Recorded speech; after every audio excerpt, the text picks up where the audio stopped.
जय हिंद विद्यार्थियों, स्वागत है सभी का आपके अपने YouTube platform Tiwari culture academy के ऑफिशियल चैनल पर। और आज हम एपिसोड नंबर 4 में देखने वाले साइंटिस्ट्स एंड देयर कंट्रीब्यूशंस। और ये जो है पार्ट 1 है, इसके एक दो पार्ट हम और लेकर के आएंगे, ठीक है।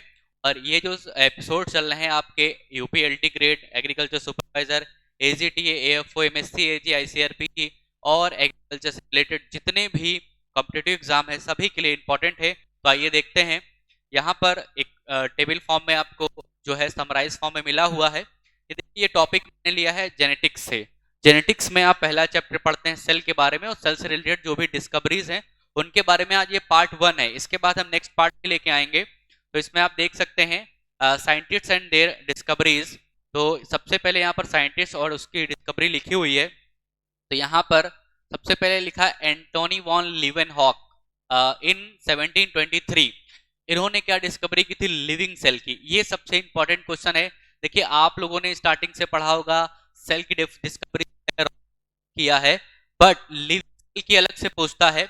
लिविंग सेल की डिस्कवरी किसने की है? एंटोनी वॉन लीवेनहॉक ने किया है। जो हमारे रॉबर्ट हुक थे, उन्होंने 1665 में सेल वॉल की डिस्कवरी की है, या सेल की, ठीक है। फिर इसके बाद नेक्स्ट साइंटिस्ट जो है वो है रॉबर्ट ब्राउन। इन 1851 में इन्होंने न्यूक्लियस की डिस्कवरी की थी। रॉबर्ट ब्राउन ने 1851 में न्यूक्लियस की डिस्कवरी की। फिर उसके बाद Fontana 1781 seen nucleolus but termed by Bowman 1839। तो फोंटाना ने देखा था न्यूक्लियोलस को, बट जो टर्म न्यूक्लियोलस ने दिया था, किसने दिया था? बोमैन ने दिया था, ठीक है। कब दिया था? 1839, 1839 में न्यूक्लियोलस, ठीक है। सबसे पहले देखा था। फिर उसके बाद सबसे इंपॉर्टेंट पूछा जाता है सेल थ्योरी किसने दी थी? कोशिका सिद्धांत थ्योरी दिया था स्लाइडेन एंड स्वान। कब दिया था? 1839 में, ठीक है।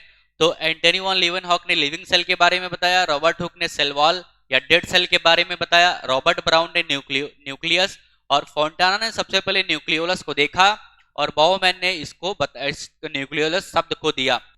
स्लाइडेन और स्वान ने जो है सेल थ्योरी के बारे में बताया। नेक्स्ट जो है वो है फ्लेमिंग।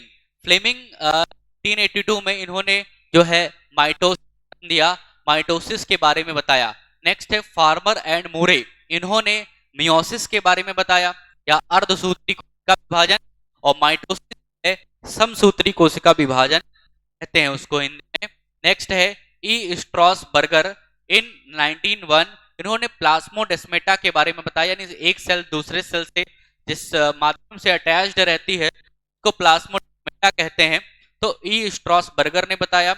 और फिर उसके बाद सबसे इंपॉर्टेंट है प्रोटोप्लाज्म। प्रोटोप्लाज्म के बारे में किसने बताया? पुरकिंजे ने, जे.ई. पुरकिंजे ने इन 1840 में, 1840 में प्रोटोप्लाज्म के बारे में बताया। तो ये थी आपकी जो है साइंटिस्ट एंड देयर डिस्कवरी की जो है पार्ट 1। अब इसके हम नेक्स्ट पार्ट में कुछ और साइंटिस्ट और उनका कंट्रीब्यूशन लेके आएंगे, ठीक है। तो इस एपिसोड को आप लोग देखते रहिए और नोट करिए, और सेशन को शेयर भी करा करिए आप लोग। और कैसा एपिसोड आपको लग रहे हैं जरूर कमेंट करके बताइएगा। Thank you. राधे राधे।